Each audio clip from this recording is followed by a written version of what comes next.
The neighborhood had always looked peaceful from the outside: rows of identical homes, manicured lawns, fences spaced by regulation, and the quiet hum of a community ruled with an iron grip by its HOA board. To most people passing through, it was the kind of place that symbolized order. But for the narrator, it had become a symbol of everything that had gone wrong in their life.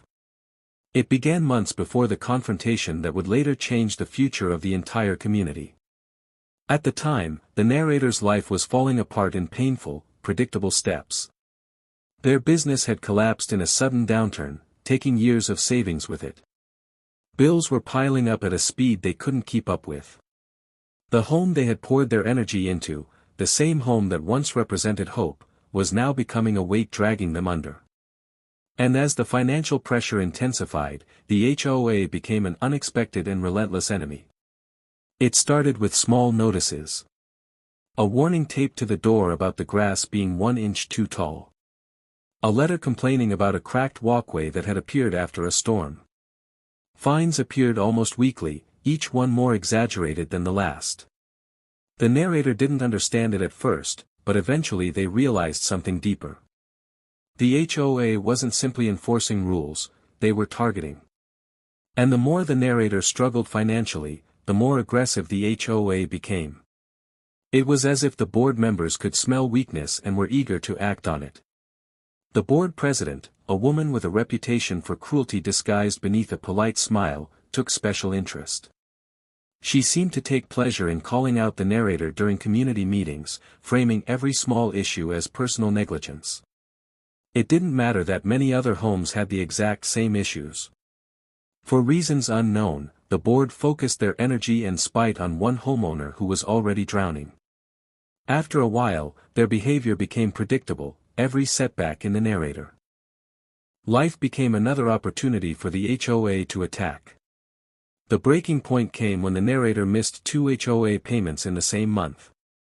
It wasn't intentional, just the result of choosing between necessary expenses and a community fee they desperately hoped to catch up on later. But the board wasted no time. A foreclosure notice was sent out. The narrator didn't even have the chance to recover, to negotiate, or to explain.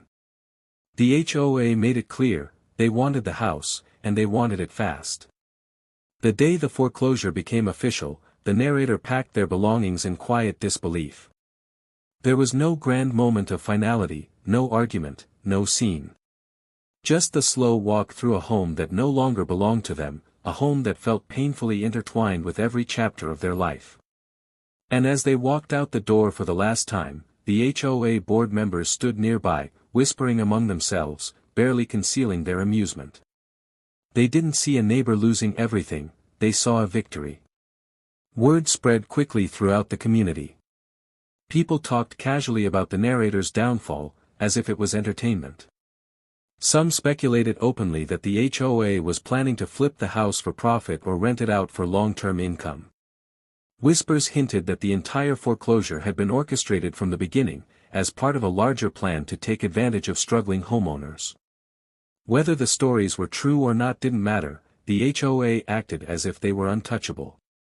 But while they celebrated what they assumed was the end of the narrator's presence, something unexpected happened.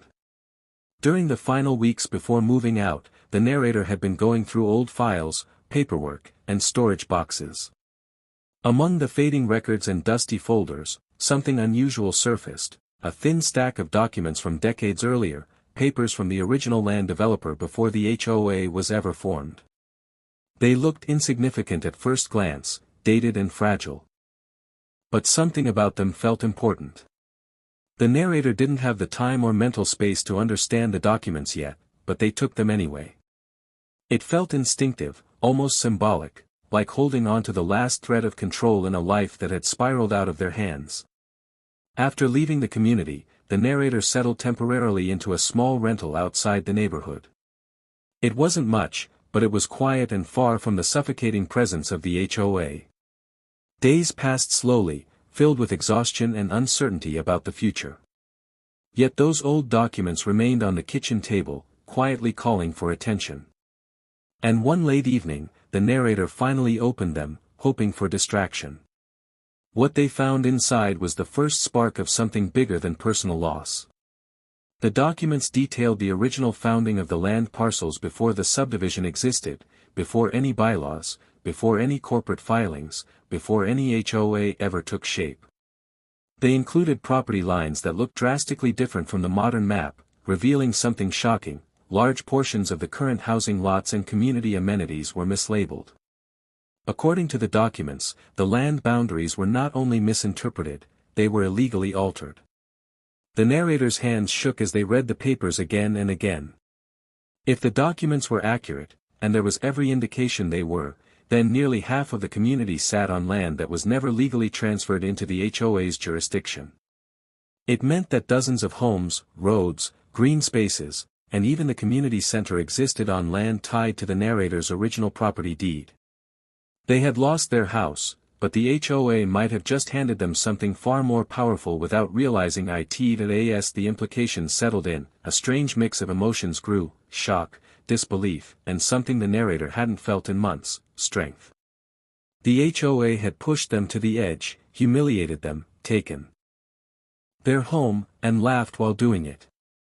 But the very bylaws they worshipped, the very legal structure they weaponized, might be the tool that could turn everything upside down. The documents didn't promise revenge. They promised justice. A way to reclaim dignity. A way to expose everything the HOA had done wrong. And possibly, a way to regain far more than a house. With the papers spread across the table and the late-night silence surrounding them, the narrator realized the story wasn't over. Their life hadn't collapsed, it had reached the moment before the rise. And the HOA had no idea what was coming next. The morning after rediscovering the old land documents, the narrator woke with a clarity they hadn't felt in months. Their life had been stripped apart piece by piece, but now there was something solid to focus on, something bigger than grief or humiliation. The papers on the kitchen table were not just dusty remnants from the past, they were a roadmap to understanding what truly lay beneath the quiet, manicured appearance of the community they once called home. The first step was understanding the documents fully. The narrator spent days researching, comparing modern maps to the original land development plans. The differences were impossible to ignore. The developer's original blueprints outlined a large master parcel, subdivided only on paper, never officially transferred through proper channels. Later on, an insurance-backed development company took over the construction, but instead of filing the necessary legal updates, they simply mapped homes on top of land boundaries they assumed were correct. It was sloppy, negligent work that had been buried under decades of surface-level organization, unnoticed by everyone, including the HOA. According to county law, unfiled land parcel transfers meant the original landowner retained property rights unless formally signed over. And in this case, that original landowner was tied to the narrator's deed lineage. The discovery was almost unbelievable. The home they lost represented a tiny fraction of what the documents implied.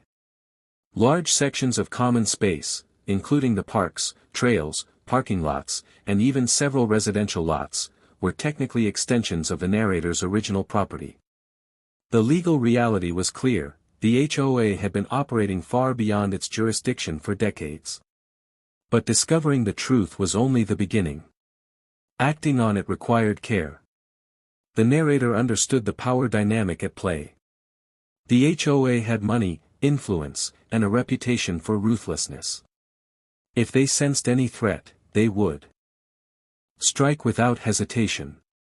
So the narrator began the process quietly, slowly, and strategically. The next step was verification. They requested archived property filings from the county office, old zoning maps, and historic land surveys. Each document that arrived filled in another piece of the puzzle. And with every piece, the same pattern emerged: boundary errors, missing signatures, unauthorized expansions, and illegal amendments. The HOA bylaws themselves, the very rules used to justify foreclosures and fines, were built on a flawed foundation. For the narrator, the realization was surreal. The HOA that had mocked them, crushed them financially, and celebrated their downfall had been sitting on a legal time bomb. A time bomb rooted in the very bylaws they believed made them untouchable. Over the following weeks, the narrator crafted a plan. It wasn't based on anger, though anger lingered beneath the surface. It was based on logic, patience, and the quiet certainty that the truth was stronger than intimidation. They reached out to a land use consultant, someone neutral, discreet, and skilled at analyzing historical claims. Without revealing personal motives, the narrator presented the findings as a theoretical property dispute. The consultant's reaction confirmed everything. The documents were not only legitimate but represented one of the most significant boundary misinterpretations the consultant had ever encountered. It was the validation the narrator needed. The next phase required professional legal guidance, but revealing too much too soon could jeopardize everything. Instead, they approached a property law attorney known for tackling complex boundary cases. The attorney reviewed the documents, the maps, and the lineage of deeds. Their conclusion was blunt: the narrator had a rightful claim not to one property, but to nearly 1/3 of the entire community. It was a revelation that carried weight, power, and responsibility. The narrator knew the implications were enormous. If they filed a claim, the HOA's entire structure could collapse. Homeowners who had purchased properties in good faith might panic. The community could fracture, and the board members who had treated the narrator with cruelty would face consequences they could never have expected. But alongside the thrill of justice was a quiet awareness that everything needed to be handled with absolute precision. The narrator and their attorney began drafting the necessary claims. Quietly, without noise, without fanfare. They filed inquiries into the chain of title history, requests for clarification from the county, and preliminary notices that certain parcels might be under dispute. These were standard legal procedures, small enough to avoid triggering panic but significant enough to begin reshaping the landscape of ownership. Meanwhile, news of the narrator's reappearance in county records reached the HOA in a subtle, indirect way. It was just a routine notice on the community board's legal inbox, nothing suspicious at first glance. But as the board president skimmed through the paperwork, something about the name caught her attention. The realization that the former homeowner was making legal inquiries unsettled her, though she brushed it off publicly. The board had always acted boldly, but behind closed doors, the president felt a twinge of unease. The narrator didn't know it yet, but their quiet steps were already being felt. The community continued its daily routines, unaware of the looming shift in their reality. Children played in the park that technically wasn't theirs. Neighbors walked dogs down trails mapped on land not legally transferred. The HOA board held meetings in a community center that might not legally belong to them. And through it all, the narrator watched from a distance, waiting, planning, ensuring every part of the process was airtight. Weeks turned into a month. Then came the turning point. One morning, the narrator received an official packet from the county clerk confirming the findings. The historic survey, the ancient parcel divisions, the incomplete transfers, every component aligned in one undeniable conclusion: the narrator's claim was valid. More than valid, legally powerful. The land the HOA had built its empire on was never formally released from the original master deed. For the first time since losing their home, the narrator felt something they thought they had lost forever: control. Not the emotional kind, but the kind rooted in documented truth. The HOA had taken their property, their dignity, their stability. But they had never expected that the very laws they weaponized would become the force that dismantled everything they stood on. The narrator's attorney drafted the formal notice of ownership clarification. It was a precise, carefully worded document that outlined the legal discrepancies and declared the narrator's intent to assert rightful property control. It didn't threaten. It didn't accuse. It simply stated the truth with the force of decades of forgotten paperwork behind it. When the HOA received the notice, confusion rippled through the board. They didn't understand it at first. They thought it was a clerical error or a mistake. But as they read deeper, and as their own lawyer reviewed the attachments, realization began to take shape. A slow, creeping dread. A sense that something massive was about to unfold, something they could not stop. The narrator's plan was in motion. Quiet, steady, unstoppable. And the HOA that once laughed at their downfall was about to face a truth more devastating than anything they had ever imagined. The weeks following the HOA's receipt of the ownership clarification notice unfolded like the slow tightening of a storm. What began as confusion within the boardroom turned into panic behind closed doors. The HOA had operated for years under the assumption that their authority was absolute, supported by bylaws they enforced without hesitation. Now those same bylaws had collided with the reality of the original land filings, revealing that the foundation of the community rested on legal quicksand. The narrator remained distant, watching from outside the neighborhood as the situation evolved. They were not seeking spectacle, only justice, but the unfolding events carried a sense of inevitability. Their attorney guided every step, ensuring that the claims were filed in the right order, supported by archived maps, county surveys, and the documents long forgotten by everyone but the narrator. The next major shift came when the county officially acknowledged the boundary dispute. In legal terms, it was routine, a temporary freeze on certain HOA activities, including new fines, construction approvals, and land use enforcement. But inside the community, the impact was immediate. Residents noticed changes. Projects stalled. Meetings became tense. Notifications appeared on doors explaining that the HOA was reviewing jurisdictional concerns, though the wording carefully avoided the truth. Whispers spread fast. People speculated about lawsuits, zoning problems, or financial mismanagement. The board attempted to maintain composure, projecting confidence even as their private conversations grew desperate. The president of the HOA, once so smug in her authority, began contacting lawyers, surveyors, and even the development company responsible for the original construction, searching for any loophole that could save them. None existed, the narrator's claim was airtight.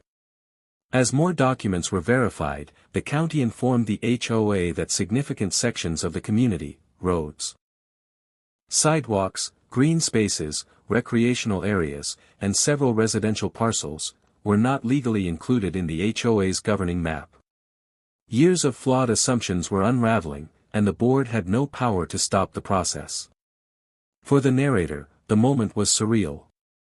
They had once felt powerless, cornered by an HOA that treated them like an inconvenience to be removed. Now the legal system itself was acknowledging the truth, piece by piece, validating everything the narrator had uncovered. But still, they waited. The final step was not revenge, it was formal recognition.